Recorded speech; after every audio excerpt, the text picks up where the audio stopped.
नमस्कार, मैं Nilofar Anjum. Welcome to chronic classes. और आज हम जानेंगे 10% लॉ। 10% लॉ क्या होता है कि जब एक ऑर्गेनिज्म से दूसरे ऑर्गेनिज्म में एनर्जी का ट्रांसफ़र होता है तो 10% यानी कि 10% ऑफ एनर्जी जो है ट्रांसफ़र होती है। फॉर एग्जांपल मैं जैसे आपको एक फूड चेन बताती हूँ कि जैसे कि ग्रास ले लिया मैंने, ग्रास के बाद मैंने एक फूड चेन के नेक्स्ट जो ट्रॉपिक लेवल लिया वो लिया मैंने डियर, क्योंकि घास को खाया डियर ने। डियर के बाद मैंने ले लिया लायन, यानी कि deer is hunted by the lion, और लायन के बाद डिकम्पोजर्स को मैंने कंसिडर किया। तो इस फूड चेन में एक ऑर्गेनिज्म से दूसरे ऑर्गेनिज्म में एनर्जी का ट्रांसफ़र कितना होगा? हर बार 10% एनर्जी ट्रांसफ़र होगी। यानी कि जो ग्रास से डियर में पहुंचेगी वो 10% होगी, फिर डियर से जो लायन में पहुंचेगी वो भी 10% होगी, और लायन से फिर से किस में, डिकम्पोजर्स में पहुंचेगी तो वो भी कितनी होगी? 10%। यानी कि मेरे कहने का मतलब क्या हुआ कि एक ऑर्गेनिज्म से दूसरे ऑर्गेनिज्म में जब भी एनर्जी ट्रांसफ़र होती है वो 10% जो है एनर्जी का ट्रांसफ़र होता है। और इसको एक साइंटिस्ट थे जिनका नाम था रेमंड लिंडमैन, उन्होंने 1942 में ये प्रूफ किया। तो आइए हम इसके कुछ क्वेश्चन सॉल्व करते हैं। 10% लॉ में एक चीज आप याद रखो कि एक ऑर्गेनिज्म से दूसरे ऑर्गेनिज्म में एनर्जी का ट्रांसफर कितने परसेंट होता है, ये चीज याद रखनी है। 10% एनर्जी ट्रांसफर होती है। बट यहाँ पे उससे इम्पोर्टेंट चीज क्या है कि यहाँ मैंने 1 से स्टार्ट किया, 0 से स्टार्ट होता है। वो 0 मैं किसको मानूंगी? सन को। ठीक है, सन से जो एनर्जी ट्रांसफर होती है 1 को, वो होती है 1%। और फिर उस 1% का निकालते हैं अपन 10%, जो कि ट्रांसफ़र इसमें होगी और इसका ट्रांसफ़र इसमें होगी, तो 10% एनर्जी इसमें भी ट्रांसफ़र होगी। यानी कि सन से सबसे पहले आते हैं प्रोड्यूसर्स, आपको मालूम है सबसे पहले क्या आते हैं? प्रोड्यूसर्स। प्रोड्यूसर्स के बाद आते हैं क्या? कंज्यूमर्स। और कंज्यूमर्स के बाद आता है डिकम्पोजर्स। ठीक है, तो मैंने यहाँ पर कहा, और उससे पहले यहाँ मैंने सन को दिया है, sun is the source of energy. ठीक है, तो सन से एनर्जी प्रोड्यूसर्स में आती कितनी है? 1%। ठीक है, ये इंपॉर्टेंट चीज है, इसको याद रखेंगे कि सन से एनर्जी कितनी आती है? प्रोड्यूसर्स में 1% आती है। फिर उस 1% का एक ऑर्गेनिज्म से दूसरे ऑर्गेनिज्म की, यानी कि एक ट्रॉपिक लेवल से दूसरे ट्रॉपिक लेवल में जाना क्या कहलाता है?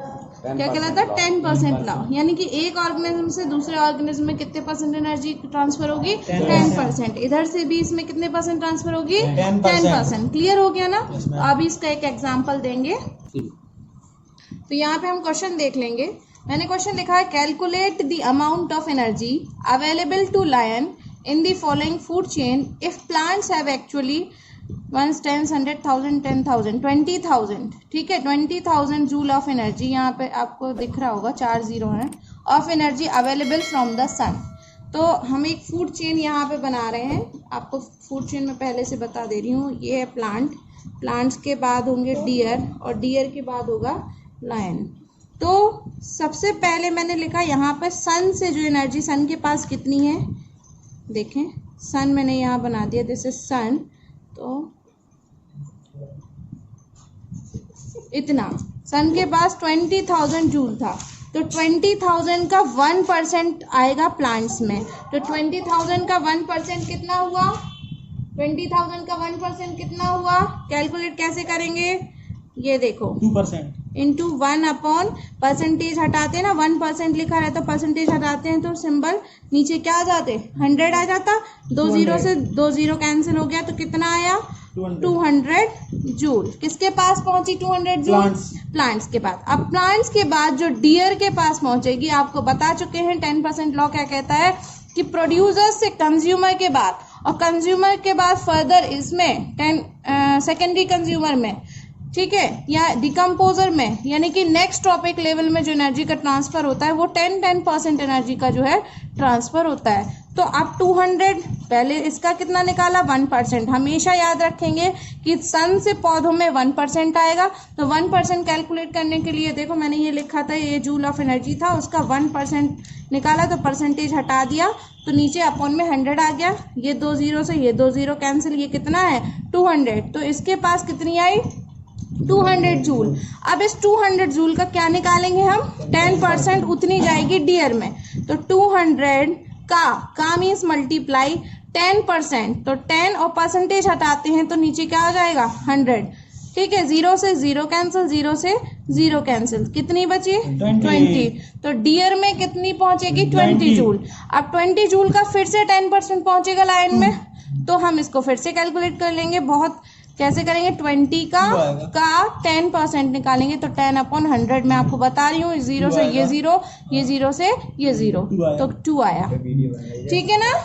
तो ये चीज क्या समझ में आया आपको कि यहाँ से सन से जो प्लांट्स में एनर्जी ट्रांसफर होगी वो होगी 1%। उसके बाद यहाँ से प्रोड्यूसर से एक ट्रॉपिक लेवल, उससे नेक्स्ट ट्रॉपिक लेवल में हर बार 10% एनर्जी का ट्रांसफर होता है। दिस इज क्या है 10% लॉ। इसको क्या बोलेंगे इस लॉ को 10% लॉ। और अब हम दूसरा क्वेश्चन कंसीडर करेंगे। अब क्या लिखा है, consider the following food chain, grass, mice, snake, peacock. यानी कि ग्रास को खाया माइस ने, ठीक है, माइस को किसने खाया स्नेक ने, और स्नेक को खा लिया पिकॉक ने। ये एक फूड चेन है। क्वेश्चन कह रहा है if in this chain 100 joule of energy is available at the producer level.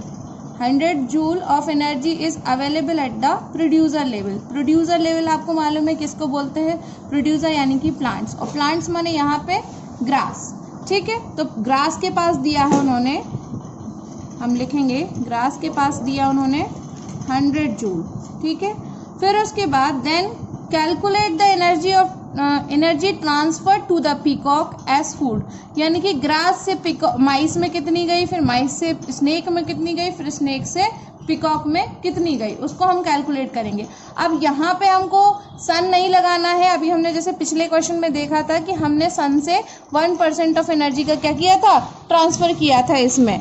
ठीक है, लेकिन यहाँ पर हम वो फंडा नहीं लगाएंगे। क्यों नहीं लगाएंगे, क्योंकि सन का यहाँ पे कोई बात ही नहीं कर रहा है। उन्होंने सीधा एनर्जी कहाँ लिख दिया कि प्लांट्स के पास, यानी कि प्रोड्यूसर के पास उन्होंने दे दिया है 100 जूल। तो हम यहीं से क्वेश्चन शुरू करेंगे। तो 100 जूल है किसके पास, ग्रास के पास। ग्रास से पहुंचेगी किस में, माइस में, और माइस के बाद उन्होंने फूड चेन में दिया है स्नेक, और स्नेक के बाद उन्होंने जो दिया है वो दिया है पिकॉक। ठीक है ना। तो इसका 100 जूल का क्या निकालेंगे 10%। तो हम आपको बता चुके हैं कैलकुलेट कैसे करेंगे। 100 का 10% का मतलब मल्टीप्लाई 10% हटाएंगे तो 100। ठीक है ना, इस 0 से ये 0, इस 0 से ये 0, बचा कितना 10। तो यानी कि 10 जूल एनर्जी जो है किस में ट्रांसफर होगी, माइस में। मैंने बताया ना आपको कि यहाँ पे एक ऑर्गेनिज्म से दूसरे ऑर्गेनिज्म में इस ट्रॉपिक लेवल में, ठीक है, प्रोड्यूसर से नेक्स्ट ट्रॉपिक लेवल में प्राइमरी कंज्यूमर में जो एनर्जी ट्रांसफर होगी वो कितनी होगी, हर बार अब 10% एनर्जी ट्रांसफर होगी। तो यहाँ आया आपका आंसर, कैलकुलेशन किया अपन ने तो कितना आया 10 जूल। उसके बाद इस 10 जूल से माइस में आ गया 10 जूल। अब 10 जूल का क्या निकालेंगे, स्नेक में कितनी जाएगी, तो 10 का फिर से कितने परसेंट, 10%। इस 10 जूल का क्या निकाल रहे हैं, 10% निकाल रहे हैं, तो मल्टीप्लाई और 10% हटाएंगे तो 100। ये 0 से ये 0, ये 0 से ये 0, यानी कि कितना बचा 1। तो स्नेक में कितने जूल एनर्जी ट्रांसफर हुई, 1 जूल। अब इस 1 जूल का क्या निकालेंगे 10%। इस 1 जूल का भी क्या निकालेंगे 10%। 1 × 10/100। ठीक है, इस 0 से ये 0 कितना आया 1/10 को हम क्या लिख सकते हैं 0.1 लिख सकते हैं। 0.1 जूल एनर्जी आ जाएगी। तो आपका आंसर क्या हुआ कि पिकॉक के पास कितने जूल ऑफ एनर्जी पहुंची, पिकॉक के पास कितने जूल ऑफ एनर्जी पहुंचेगी 0.1 जूल। क्वेश्चन फिर आगे लास्ट उन्होंने लिख दिया है कि स्टेट द लॉ। लॉ भी बताना है, तो कौन सा लॉ हो गया 10% लॉ। कौन सा लॉ हो गया, दिस इज 10% लॉ। अगर मैं इसमें एक क्वेश्चन और ऐड कर दूं, अभी मैंने बताया, हाँ, तो इसको दिया किसने था, रेमंड लिंडेमैन ने 1942 में।